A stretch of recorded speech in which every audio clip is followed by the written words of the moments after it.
Welcome back, everyone. I'm so excited to have my favorite Appalachian politician on the podcast today. This is going to be a really great conversation. I think that everyone here is going to love it. And I just want to dive right in. We are here with Mayor Zeb Smathers, who is the mayor of my hometown, Canton, North Carolina, in Western North Carolina. He is a local attorney, a political figure, I would say a low-key activist for our community. And one of, I think, the leading voices in how to understand rural communities and their relationship to politics. Welcome to the podcast, Zeb. How are you?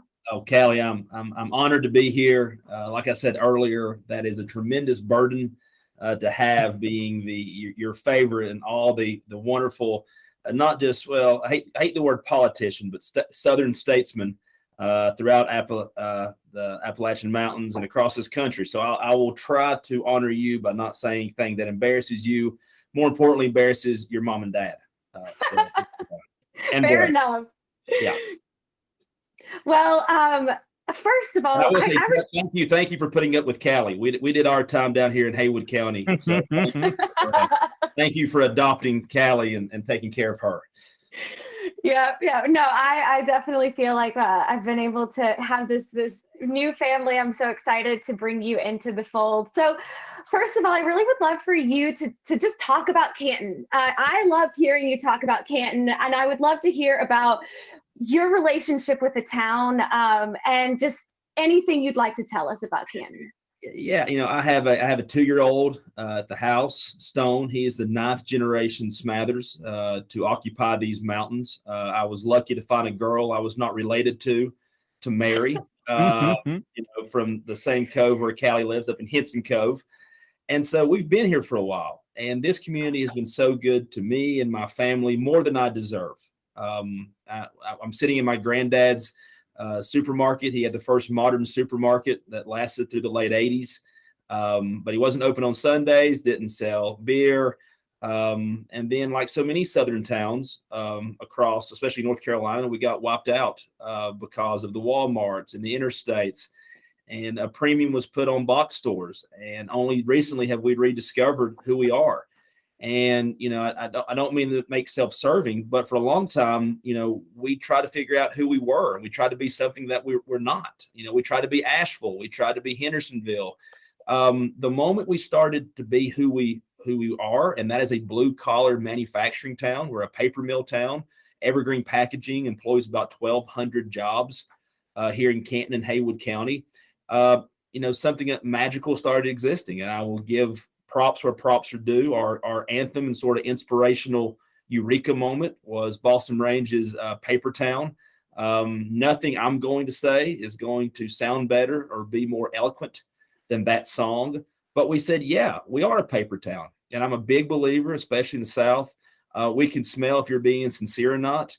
And if you're going to be damned for who you truly are. So the moment we started to be that blue collar town, we started seeing jobs, we started seeing businesses, we started seeing people embrace that, because again, people are drawn to what's real. And you can say a lot of things about Canton and North Carolina and the South, but here in a blue collar town, what you see is what you get. And we live in such a superficial world. When the real thing comes along, you're drawn to it. And so our sense of community, what we believe in, the good, the bad, and the ugly, that's who we are. And so people were drawn to our story, to our past and our future. And that's when we started to grow. But I mean, throughout, I grew up, I turned 40 in October. And so for my childhood, most of our buildings downtown, they were boarded up, buildings were falling down, and it created this mentality that our best days were behind us. And so I was just part, and still I'm just part of a great team. Everybody has to have a hashtag, and so ours was the Canton comeback. We had to build the belief that there was a place for a mill town in this world. And looking back, when I was basically I was an alderman in 2013, became mayor in 2017, reelected last year. We had like 20% occupancy downtown. Looking back, we're now up to the mid 90s. We're running out of places. I mean, we didn't have restaurants, we didn't have breweries, we didn't have stores. Now looking back, and they're small, and they're mom and pop places, coffee stores, breweries, stores. I mean, restaurants. It's amazing watching us achieve success, and we did it the right way. Yeah, I love that so much, and I agree. I think when Papertown came out, there was a feeling that changed. And for folks who've never heard the song, the kind of tagline is, "This ain't just another Papertown, it's the one that I call home." Mm-hmm. And I think it really focused the residents of Haywood County and even like Haywood County broadly, but Canton itself too, into understanding a little bit more about ourselves. So I totally agree with you there. I'd like to dig in a little bit more into your family and kind of what's brought you to being the leader that you are today. So your family, your prominent family in Western North Carolina, and your dad and your granddad were both in politics as well. I'd love to hear about your experience growing up in a family of folks who've been trying to make the area better for so long, and where that's led you in your decision making. Well, there's no one that had a more influence on my life than my grandfather, Lorenzo. Again, I sit in his supermarket. He died May 15th of 1994. That was the moment my grandmother was in shock. It was unexpected. And I was in charge of answering the phones. I was 11 years old. And I pick up a rotary telephone. We all remember those. You know, if you messed up, you had to start all over again. You know, 6, 4, you know. And it was the governor. It was Governor Jim Hunt. And if you're in North Carolina, Democrat or Republican, I think we all sort of expect Jim Hunt still is the governor of North Carolina. But I got that phone call, and that was the first moment I thought, wait a second, what exactly are we involved in when the governor of North Carolina calls you when your grandfather dies? And now I understand a little bit more. Dad became mayor in 1999 until 2011. You know, I'm sure we'll get to it later on, just like myself, he endured back-to-back floods in 2004, 2 hurricanes, wiped us out. And this is in the mountains. So 2 hurricanes came up from the Gulf, Francis and Ivan. In some regards, Dad was ahead of his time. You know, I have benefited from watching, like so many places in the South and across the United States, Asheville just explode. And that pushes growth, but it also pushes issues like affordable housing, homelessness. And so, you know, I grew up in it, but there's also things going back to Granddad. Granddad's grocery store didn't have separate facilities for African Americans in the 50s and 60s. He let African Americans buy on credit. To this day, even in my law practice, you know, people remember that, especially African American communities. And I think that's something throughout the South. People remember how they were treated. And when you're in politics, to each person you're listening to, whether they agree or disagree with you, that is the most important issue on their minds. And if you listen, not to get too far ahead of ourselves, but I have found that, especially being a Democrat in a very red part of the world, there's nothing saying that you cannot listen to people who you disagree with. I think Democrats do a poor job listening to people they disagree with. We want to just wipe them off. Or, you know, if you listen and you have a conversation, you may not agree on a lot of things, but you're probably going to find something to push it forward. And so there's so much of that on the ground, but between Dad, but especially my grandfather, how you treat people when it matters, that sort of has been a guiding point in my leadership style. Yeah, absolutely. I think that's really wonderful. So look, you've got so much to offer the world. You are incredibly adept at what you do. And I want to know why you chose to come back to Canton, because you could have gone anywhere. You could have done anything, you know, you've got the pedigree to do it. Why Canton?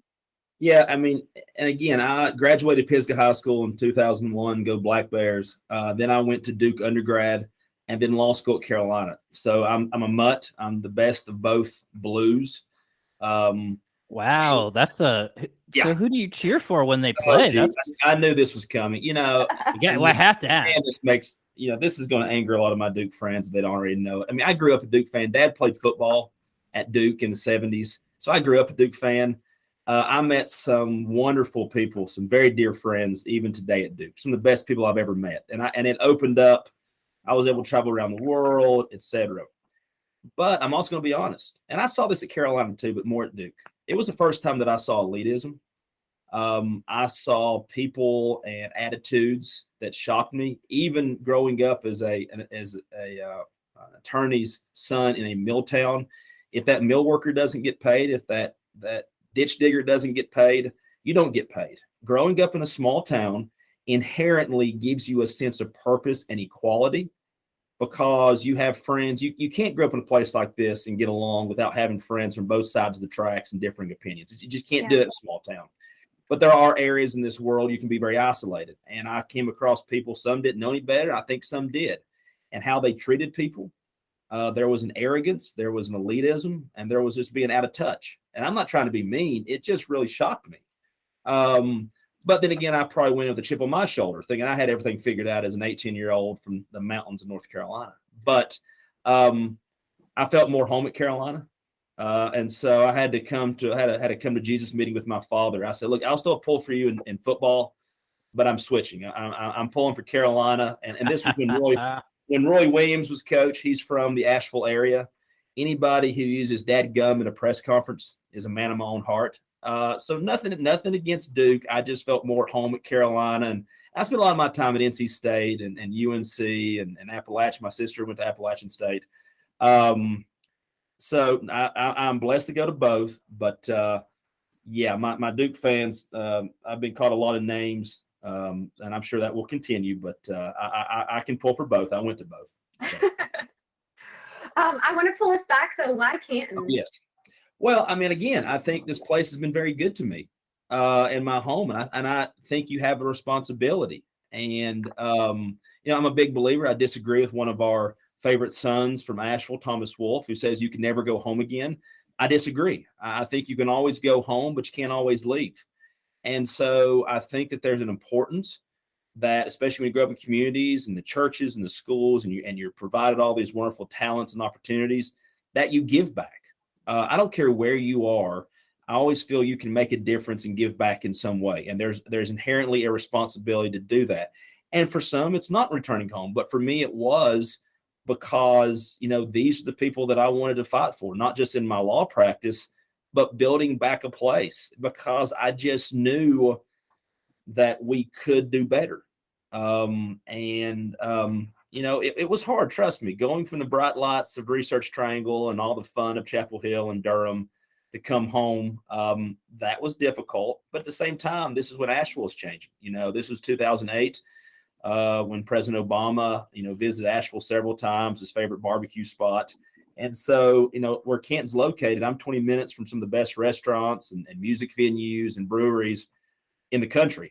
So I found a way, but I just inherently always felt that this place needed some help, and I could help out, and I could gather a team. And looking, other than marrying my wife, the best decision I ever made was coming home.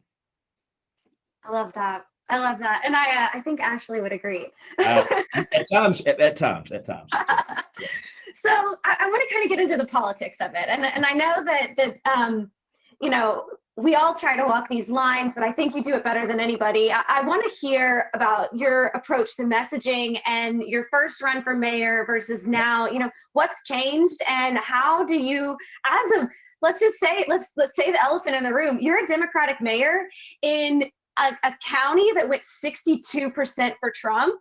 What's the secret? First off, I think it's being your authentic self. I think it's also not being chained down to party platforms and perceptions. I think inherently, a lot of times I get this is like, well, you're just a Democrat because your granddad was a Democrat. You're damn right I am. That's exactly why I'm a Democrat, knowing what my grandfather stood for, equality. He fought the Nazis in World War II. He came back, was a small businessman. He was very involved in his faith, but he was also able to see, between the craziness of faith. He was a Jesus follower and how he treated people. And I remember that's one reason African Americans had access, because he didn't see that's something Jesus wouldn't have done. So there's an authentic self to that. Does that make me, and I'm speaking of Duke, I didn't know what a conservative and a liberal was until I went to Duke University. I was a Democrat. Canton is a union town. We're a manufacturing town. A lot of that's perceptions of the national party. But one thing that's very important to me, and for me, but I'll tell you a short story. This was after, I think it's the 2-year anniversary of George Floyd. I remember calling up the ministers in Haywood County, in the black churches, because in a lot of communities, the churches serve as the town halls in the African American community. The ministers are the mayors. So there was a conversation I had with the minister out of Waynesville, and she said, "Zeb, I appreciate you calling. We're all struggling to understand this." She says, "But I keep coming back to the idea that if we get the weeds out of our own garden and tend to our own backyards, and we inspire our neighbor to do that, and they inspire their neighbor to do that, then we can have change. Yes, we want to affect things and talk about things thousands of miles away, but what are we doing in our own backyard?" And so as much as we get tangled in large issues on a national or even global scene, not just with issues coming out of George Floyd, but every issue, what are we doing in our backyard?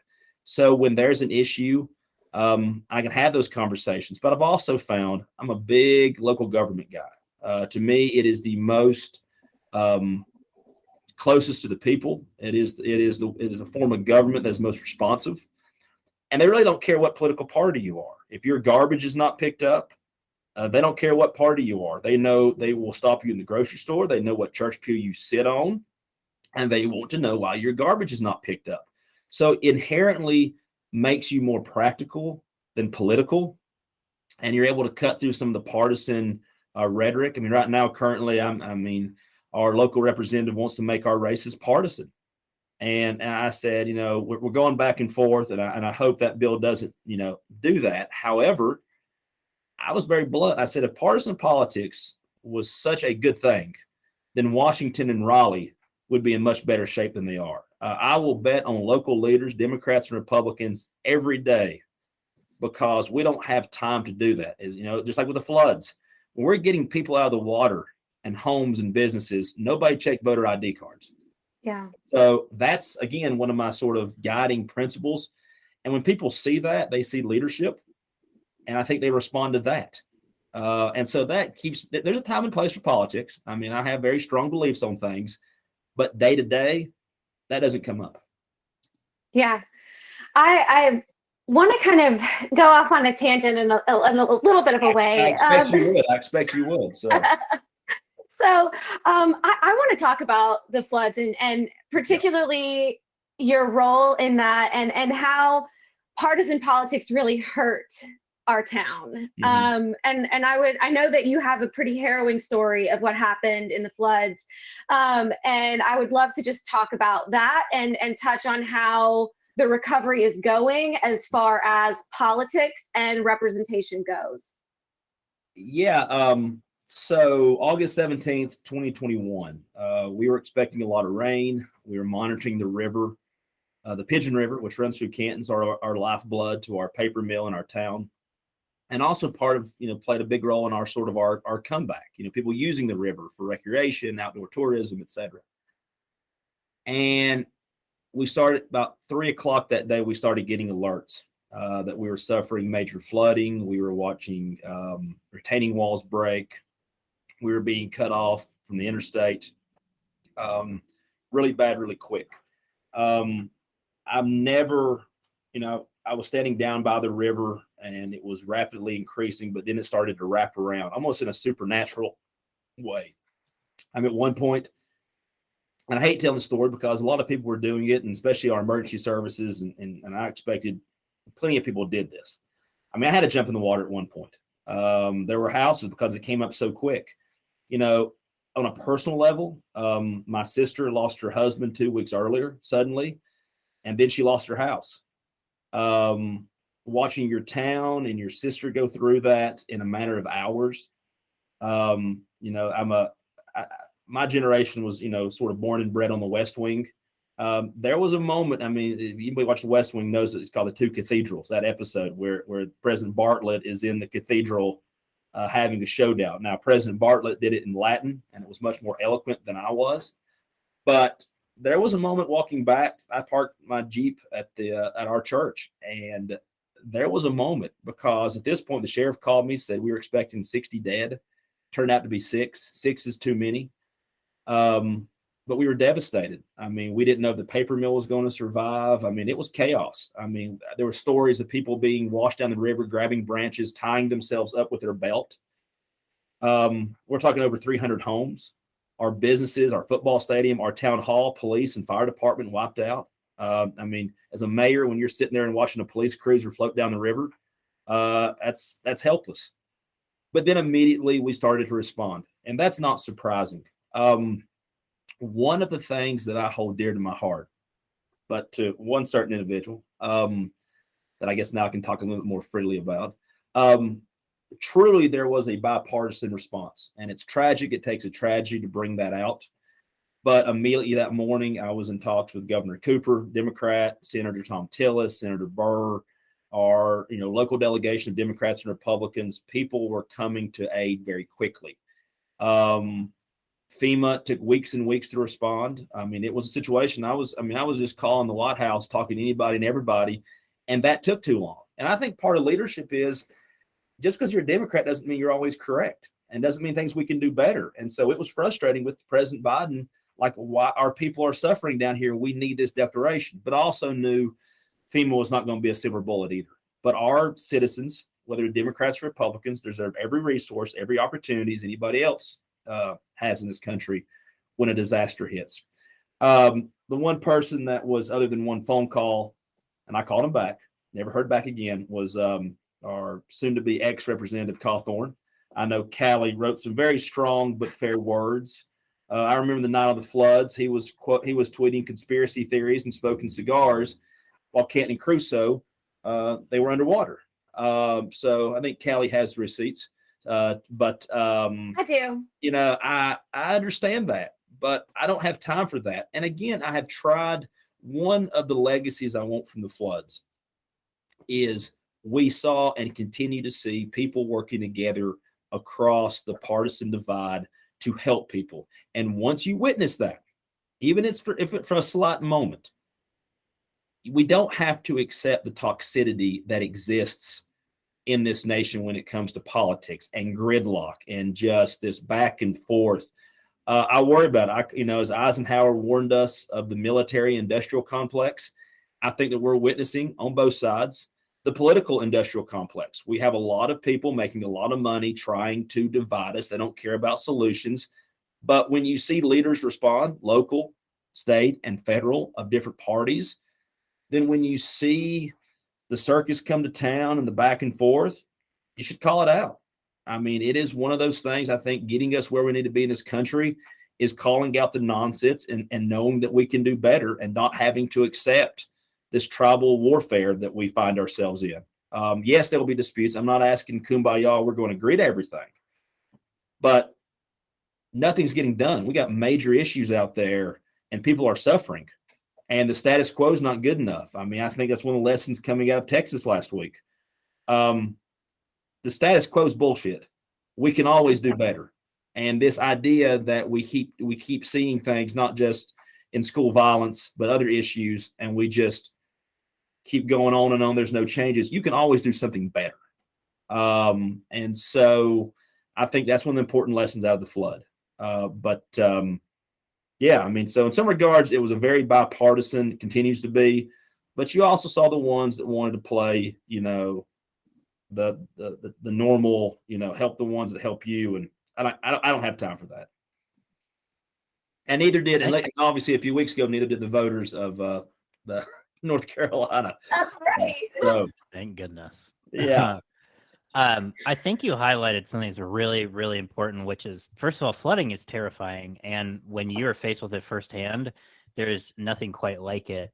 And I think what you mentioned is important, which is like one of the ways that you break down partisan boundaries is when you're involved in somebody's life and when they can see the actions of what you do as an elected official in front of them, like you mentioned, with like nobody really cares about what your party is if your garbage isn't being picked up. And I think this is a good example of it, where people could see that you are actively trying to help your community, whereas somebody like Madison Cawthorn or really people that are in DC are so disconnected from their communities. And I think that's part of the problem of how hyperpartisanship happens, to a huge extent in Washington. I'm sure to a somewhat lesser but still significant sense in Raleigh, where you have people that are, going into this little confined box to make policy while not necessarily being involved in the day-to-day.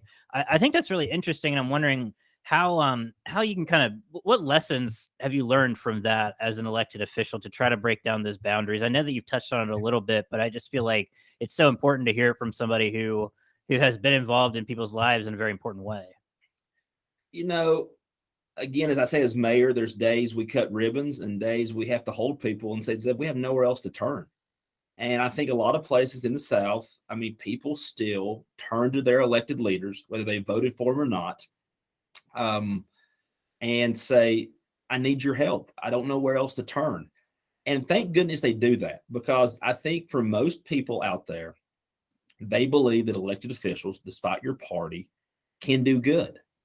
And they also don't want you to embarrass yourself or your region. And they want someone to stand up and fight for them. And you may not agree with them, but they don't want someone to be disrespected. They want to be treated fairly. And they want someone to, even if you don't succeed, you're doing something. I'm a big Teddy Roosevelt guy. I'm a man in the arena. They want someone in there fighting for them and calling out the ones that are getting in their way. And I think that there is a leadership and they respect that. And again, I think most of America sits in a middle situation. And I even say in North Carolina, I know where the money and people are located in your big cities. But in North Carolina, there's more Cantons than Charlottes. And if you understand a small town like Canton, you can go down east. Now, the barbecue sauce, especially in this state, will change from west to east. But you understand the struggles they're going with: affordable housing, opioids. We've watched in Haywood County the opioids wipe out a generation of Haywood County folks that should be, renovating their grandparents' house, going to work, going to their churches. It's just completely destroyed us.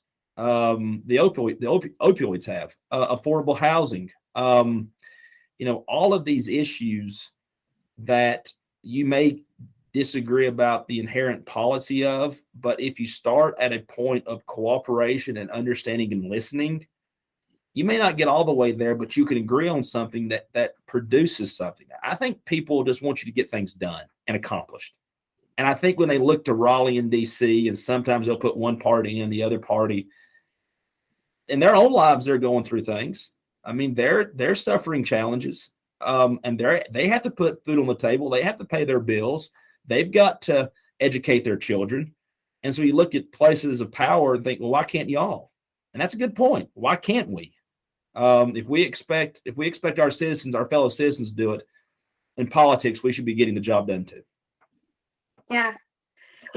That's such an incredible answer. I want to get to the things that you're getting done, because that's what I am able to see from the outside, and what I think is these quality of life changes. Canton now has a brand new, really cool pool and a very cool park, and there's a dog park now, and there was never a dog park. There's a brewery. A lot of things have opened or been renovated that just make our lives that much better. And so I want to just kind of ask you, how do you approach these local revitalization projects? What have they done for the community and the response from the community to you as mayor, bringing about these very, maybe it's small to somebody in Washington, but having a new swing or a new park or a new dog park is huge for a place like Canton. So, you come in, you start your administration as mayor. How do you choose these revitalization projects and get them done? It's funny, and a lot of people may just roll their eyes at this. I remember the very first thing, and it was controversial, that as an alderman in 2013 that I led, is you couldn't walk dogs in the park. And I thought that was foolishness. But I also been around politics long enough to know you don't piss off animal lovers. And you knew they had they have your back. And I was like able to build a coalition to like be able to walk dogs in the park, and people were against that. And I'm thinking, what? And it's been a huge success, obviously. But,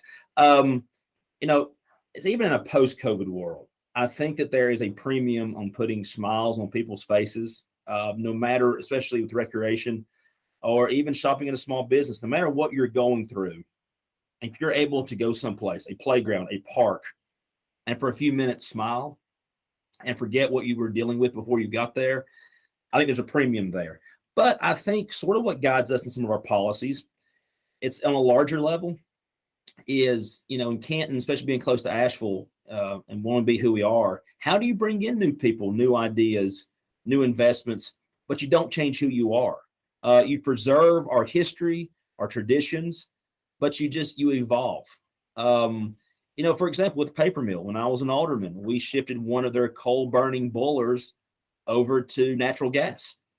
Again, here's a factory that's been here for over 100 years, employs a lot of people, but now we're making it more environmentally sustainable.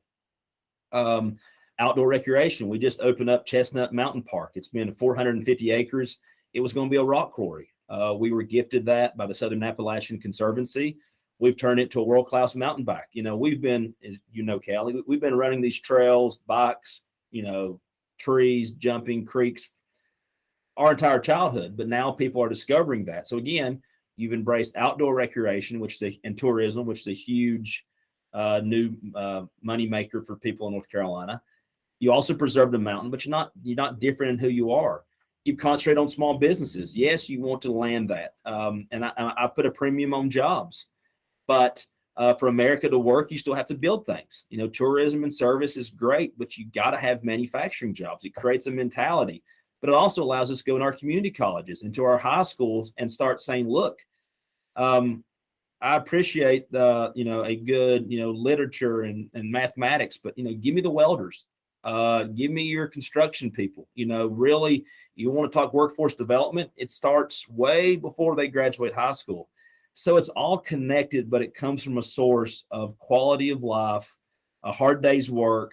But if you do a hard day's work, you want to work hard, play hard. I learned that both at Duke and Chapel Hill. And so it's all connected. But you set a vision out, you follow it. And so, yes, for a dog park, a pool, it may be a small thing, but you need those moments that brings the community together.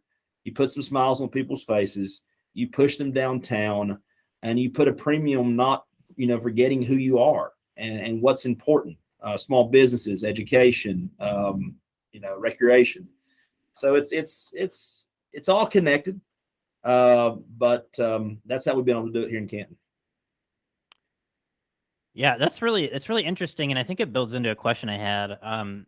So I used to live in Nashville, Tennessee, the great city of Nashville. And very similar. Small town in Tennessee. Just a little dot right along the highway. Yes. And similar to Asheville, there has been, I think, in recent years, some, I would say, criticism about the over investment in tourism and catering to people coming in and visiting, to where it has, I think, and this is not my opinion, it's just criticism I've heard, that it's kind of eroded sort of the local atmosphere, and feel like the locals are not like a priority. I'm wondering if, because Canton, it is nestled in one of the most beautiful places in the country. You're at the foothills of the Smoky Mountains and Cherokee National Forest. I would imagine fairly close, if not right along the Appalachian Trail, if I'm not wrong. So I imagine that tourism is an important part of industry in your town. I'm wondering if you deal with any issues like that, where you have to strike a balance between tourism and still wanting to feel like this is a place that's catering towards the local people. For years, for decades, Canton was sort of, written off. At best, we were the underdog, and I think we still are. But being 20 minutes from Asheville, the next town over, I think that is probably going to be the biggest challenge we face going forward, because that touches everything. It touches infrastructure. It touches housing. It touches workforce numbers, traffic. And it worries me a little bit, because it's coming. The word's out. The rising costs in Asheville are pushing people into Haywood County and our adjoining counties. Absolutely. we have a lot to offer. Our public schools are some of the best in the state. So, and we're 20 minutes away. But you're starting to see those frustrations, and you're also, it can't be defined in Democrat and Republican lines. I mean, things people want, like, for example, I want affordable housing, and then it's in their backyard. They go, wait a second, I don't want affordable housing in my backyard. I want it in their backyard. Yep. Well, you can't pick and choose. The best that I can do is that if leadership plants the flag of saying, yes, we want to take care of the ones that have been here generations, like the Pruitts, like the Smathers, but also knowing that people are coming here, you have to throw down the gauntlet of saying, these are our values, these are our principles. And mountain folk, as Callie knows, we can be very cliquish. I think it goes back to sort of our old frontier roots that some of us families, especially, again, our two families, you went into a cove and you might have been there years, and someone comes rolling in. You're like, wait a second, what are you doing here? Why are you here? And so a lot of times people coming in, we're hard on newcomers. But I think what happens is once you become part of the family, and you've seen this a lot with some of our local businesses, they may not be from here. I'm thinking of a coffee shop literally right across the street from me. It's Papertown Coffee. They're not from here, but you would think the owners have been here their whole life. Is sort of ingraining them into our culture and accepting them. And I think that's part of Appalachia. I think that's one of the special things about the South, and especially the mountains, is if you come as you are and you're not a jerk, we can accept you. And so I think there's a lot of conversations that bring in new people, but not change who you are. But you've got to do it on purpose. If you just stand by, then you're going to let some of those fires burn. It's going to divide people. You have to be very intentful with what you do. And so bring in new people, but not change who you are. And I think for the people here, they appreciate that because they realize you're not trying to undo everything. And for people coming here, they're realizing that you're coming here because of something special. So it's not an either or. You can do both, but you have to be very careful in how you do it and what you put a premium on what you're trying to bring in and do. Yeah, I think I couldn't have said it better myself. One of the biggest drama that happened in my entire childhood was when, the Pruitts have been in Haywood County since the 1700s, mm-hmm. and they've been in Hinson Cove for almost 100 years. Mm-hmm. And so when we lived at the very end of Hinson Cove, and people started kind of moving in lots, a little bit down from us. And it was the biggest deal ever when they paved the road, because that road had never been paved, and we liked the gravel road, and we know how much pavement costs to keep up in the mountains when you've got water running under it. I mean, we were all like, this is a terrible idea. And, those kind of, even those small little, like, not understanding the bones of the community, and why that would be something that maybe the locals were like, wait a second, let's maybe not do this. Those are the things I think that you're right. They do have a real wide impact on as you get more and more people who come in. But there's also great things that we get from people mm-hmm. moving in, like Papertown Coffee, great coffee place. Great coffee place. So I just want to straight up ask you, what is missing from our politics today? You've touched on it, but if you had to give us an answer on what's missing, and what can DC politicians learn from local politicians like you? Well, I'm going to jump around a little bit. First off, it requires people out there, Democrats and Republicans, whatever your belief is, getting off the bench and into the game. You can care. I mean, God bless activists and donating money. We need people running for school board and local government, and then, coming back. I mean, you've got to get into the game. The game sometimes sucks, but it is the process. And so if you care, get involved and advocate, and you will lose and you may win. But I spoke to a speech last week, and I said, especially for the Democratic Party, we need a revival of purpose. Much of the stuff of what I spoke here today in reforming the message, and the national party and some of the politics at the national level, God bless them, they don't do anything to help me here. And I see a lot, especially in the Democrats, there's a strength in local government, recreating the message of the Democratic Party. There are days I literally scratch my head, and I do think a lot of Americans are sitting in the middle. You see in North Carolina, we have more registered independents. People are saying, look, I'm tired of the circus. I'm tired of the clown show. I don't care if it's a red nose or a blue nose. Circus is the circus here. And so I think there's a premium there. I think there's also a situation of, we go back and forth, and it's not a matter of weakness. It's never too wrong to be kind. It's never part to be listening and just the anger out there. You can disagree, but I think there's a premium being respectful, but also not tolerating some of the venom out there. I mean, the stuff that is it's just that division. Again, yeah. Watch here. You can demand better. You don't have to accept it. And when you see it, call it out. I mean, I don't like bullies. And you see a lot of bully politics. And that's not helpful because it doesn't do anything. And I think I want to push back just a little bit just to get your feel for this, because I have, when I go home, noticed this Trumpism. People love Trump a lot in our county.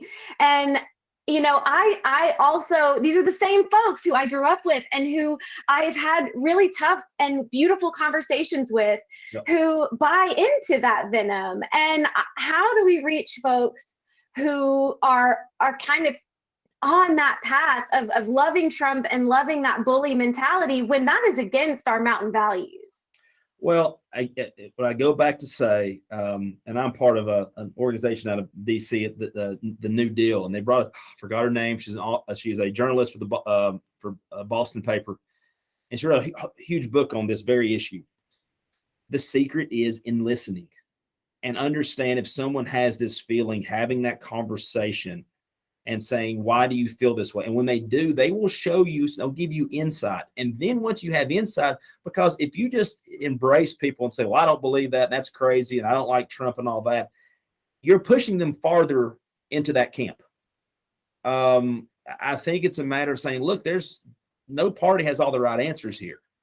Each of us have different opinions from our own party politics. What can we agree on? Even if it's something little, and then use that as a launch pad. But also when they see that you're not trying to come at them on both ways, then they buy in that you're there not trying to beat up on them. I mean, we inadvertently find ourselves in briar patches that we try to help, but inadvertently we do more damage than good. And it's an art, but it's just like anything else. I mean, I think one thing I say that's a little bit comical, but I think it's the truth. And I see it on both sides. Here's some down home for you. We all at Thanksgiving dinner, the adults are sitting in one room. You may not like who your sister or brother's dating. You're passing the food around. You just appreciate that you're there. You say your prayers. You appreciate for a moment that you're all together. Now in the kitchen at your grandmom's card table are the children. Now you love the children, and they're in there just roughhousing, throwing mashed potatoes. At some point in this country, we started letting the children sit at the adult table. And we started legitimizing ideas and issues and how you treated people on the same as an adults. I'm a movie guy, not to steal a line from the American president, but I am. This is a serious time. We need serious people to solve them. At the adult table, you may disagree. You may not like some things there. You may have truly deep issues politically, but you find a way to appreciate what you have. Thank the Lord above for your blessings for a few moments. Well, the kids are in there. You love them, but they're not helping matters any. And that's okay. I think maybe because of social media, I don't know, but we have legitimized and put some stuff on the same level as the adults. And that's one of our problems. Yeah, absolutely. So I have one final question, and then, Chuck, if you want to jump in. So do you see Canton, where it is now and where it's going, as kind of a beacon of hope for the rest of Appalachian towns that are trying to revitalize in that way? And secondary to that, what can these small towns do to support each other throughout the region? I appreciate that question, that even Canton being considered that, and I hope so. the stories, the people, the challenges. Again, there are more Cantons in our region than there are Charlottes and Raleighs and Atlantas and Nashvilles. And nothing again, even in the big cities. Big cities are just a bunch of small towns put together. There's neighborhoods, there's boroughs, there's suburbs. Oh yeah, 100%. They're all small towns. They may all be lassoed under one name, but they're all small towns. And, yes, because part of what we were able to do in Canton, again, I was part of a very good team. If you're hearing this message and you are in a small town in Virginia, West Virginia, the low country of South Carolina, the panhandle of Florida, your story, your town, your history is just as important as anybody else's. And I think in the South, we sort of have that sort of self, assurance, but it gets beat down some. Every town is important. And I don't care what your challenges are, you can do something better. And you don't have to give up, and you don't have to run from your hometown. And yes, you can get educated. You can go serve in the military. You can always come home, but don't give up on your past. To me, America it's not about what we were or what we are, it's what we can be. And just because in these southern towns or towns across the U.S., you don't have to accept the status quo. We can do better, and you can play a part in that. And that is not some political fantasy, talk from a small town mayor. It's the truth, because that character and that pride that lives inside of you, you can turn that into something. You can turn it into change. And it doesn't matter what party you are. It doesn't matter what challenge you face. It can be done. I mean, that's the story of our country. That's the story of Appalachian and the South. I mean, we have, like you said, your family. I mean, my family, they left the lowlands and the flatlands to encounter the frontier, mountains that were dangerous and unknowns and unmapped, but they did it. And now look at us. I mean, I don't think there may be anything more American than having the challenges and a lot of people saying it can't be done. And damn it, you do it, because that's just what you do. And you do it the right way, and you make it work. You make the sacrifices. And yeah, you may not see the payoff in your lifetime, but your kids or grandkids. And I tell a lot of my clients this. I think a lot of politicians, both parties, really do a disservice to the American dream. The belief is if you work hard, you stay out of trouble, you give your kids an opportunity, not a guarantee, an opportunity to move your family name a little bit farther down the field. It may be a yard. It may be 10 yards. But that's really all it is. Our job is to make things a little bit better, to give the ones that come after us a little bit of a better opportunity to have a better life than they did. I mean, that is no different than the frontiersmen that conquered these mountains where you and I call home, Callie. Yeah. Chuck, anything else? I love that. First of all, I don't know that I have any very substantive questions, because I think we covered it all, but I just appreciate this conversation. And, I think you're a great example of somebody who, while they have a D next to their name on a ballot, does more than what I think generally most people think of Democrats as. And I think that that's an important lesson to take away from here. And you mentioned what was it? Oh my God, now I'm blanking on it. The New Deal Leadership Organization. And I was looking into that before this, and there's a lot of other local politicians who I think are really trying to do that same thing. And I think more people need to know about that. This has been something that's symptomatic of the Democratic Party as a whole, where I think the party and in general, a lot of the people fixate on the shiny objects, the presidential elections, the federal elections, when in fact, some of the people doing the most important work that are Democrats are people like yourself, or like Shelby County Mayor Lee Harris, for example, in Tennessee, who won a very tough election in a place that is not a super blue, like the city of Memphis super blue, but Shelby County itself is not.